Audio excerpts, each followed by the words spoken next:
The fact that Fire Force is out here just absolutely just talking so much smack to haters. Because I still remember the amount of overreaction to Tamaki fan service in season 1 about how pointless and oh my god, it takes away from so much and whatever. If people don't like it, they don't like it. But then I see those same people who used to talk so much smack promoting shows about time traveling panties. And the hypocrisy is quite glorious. But here's the thing. If Fire Force is anything, it's at least consistent. Because how many times does a character that's entire gimmick is fan service get used for the plot to melt iron into molten metal to then throw on a girl who uses a gold gauntlet to do electromagnetic fields? They literally burned metal on her ass and used fan service for the plot to show the power of ass, the power of booty, in order to get a W. That is the most glorious freaking thing that Fire Force might have ever done. And best of all, too, the fact that Arthur comes in and one-shots one of the three really just flexes that had he been here from the get-go, this entire fight probably would have been over last episode. But bless Tamaki. Is she anywhere close to my favorite character? Absolutely not. Is she entertaining even with her obnoxious fan service? Absolutely. But I gotta give a little round of applause because goddamn, the amount of shonens that do have abundance of fan service, but it literally isn't relevant to the plot other than we're trying to sell figures, I can at least attest that Fire Force does that. But they do find some ways to use her gimmick because half the time her fan servicey, she sits on the characters' faces, she trips them in this provocative way, lets the characters at least, get W's. Whether you like it or not is irrelevant. You can't deny the fact that Fire Force absolutely cooked in terms of how it used the power of ass this week, and that is a glorious sight to behold. I got full live reactions though over on Patreon. You want to see my full excitement to this Fire Force greatness? Gonna be over there exclusively. So it does disappoint me how many people are sleeping on this season of Fire Force. I don't care that it's been damn near 5 years since the start of season 2. It's a fantastic season. The people constantly talking smack about the production, to be honest, I think people are getting a little too comfy grifting these days. And the worst part is half the people grifting aren't even getting paid to grift, so I don't know why they're bitching half the time. But here's the thing. When I see a girl come out with a magma octopus tentacle, and I'm looking at that saying, some of that has to be 3D, there's no way they're moving it, but honestly it might be 2D, that's a damn good compliment for the production.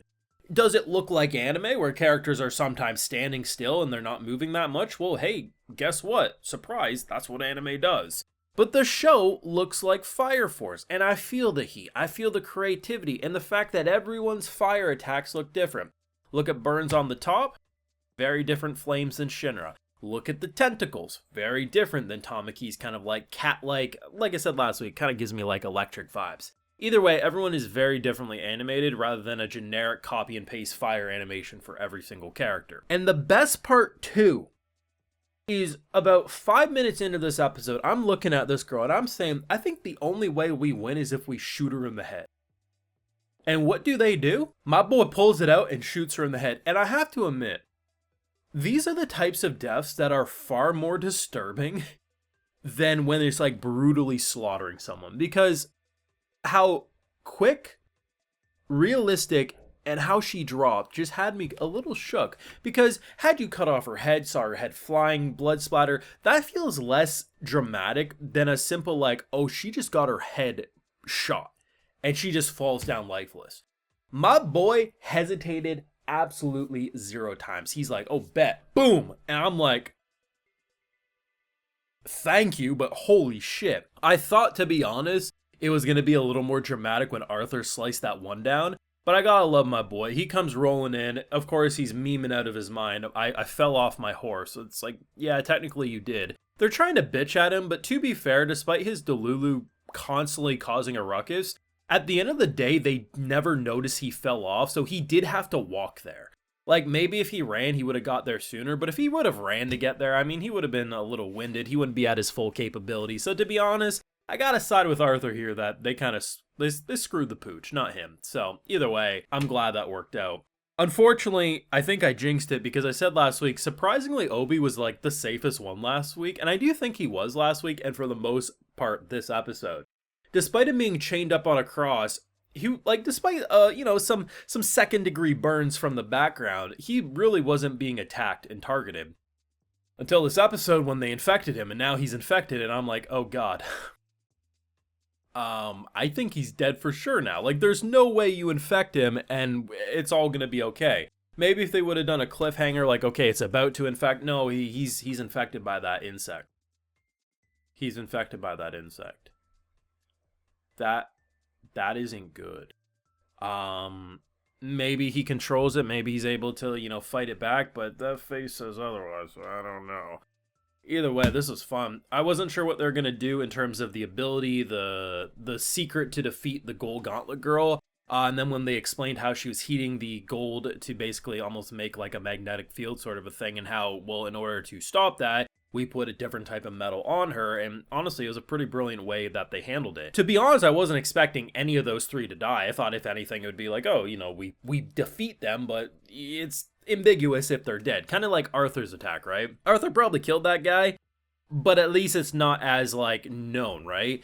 That shot, though, like, that was a death. And the fact that you play up the Tamaki fan service in ways we've seen before. Like, okay, yeah, she's getting pants. Everyone else collectively rolls down their pants to be in harmony with her. And the fact that like, earlier in the episode, she powers up one of her attacks and launches, like, a giant fireball down. They do the same thing, but essentially they pop it on her ass so she's a cauldron. I honestly don't know if you would have told me in season 1 that in the final season of Fire Force, Tamaki would be bent over in doggy and used as a cauldron to melt metal. I don't know if I would have believed you, to be honest. Despite what I've seen from this character, even I don't know if I would have accepted that as reality. But am I mad that this happened? No, I think it might be the most glorious thing a modern day shonen has done in some time. You got shit like Fairy Tail that was just constantly having Lucy in provocative scenes, did nothing other than just, what they're supposed to be eye candy. At least Fire Force says, hey, if we're going to do that, we're going to make it plot relevant. And to be honest, this might be the most relevant power of ass to save the day that I've seen since Keijo. Anyone remember that sports series where they used their ass? That might be the last time the power of ass has been this relevant in anime, and that's saying a hell of a lot, because that show was literally built around the power of booty, damn it. Haters be damned. Fire Force Season 3 is cooking. They're delivering. Your damn negative energy ain't going to get me down, because this show's awesome. I love it, and I'm so excited to see what they're going to do, though I am now terrified because of Obi, because I don't think he's pulling out of this one. Let me know your thoughts down below. Leave a like if you enjoyed, subscribe if you're new around here, of course, ring that bell, and like I mentioned, we got those full live reactions over on Patreon, and hey, while you're over there, I'll also give you a video shout out. So today we got A, Edvar, Golden Angel 1517, Alterin, Ashura, Thrilled Axis 709, Proof Space, SW Me, Nanodog, and we also have Jmons 9173. So I appreciate the support, everyone. Please take care. Y'all have a good one.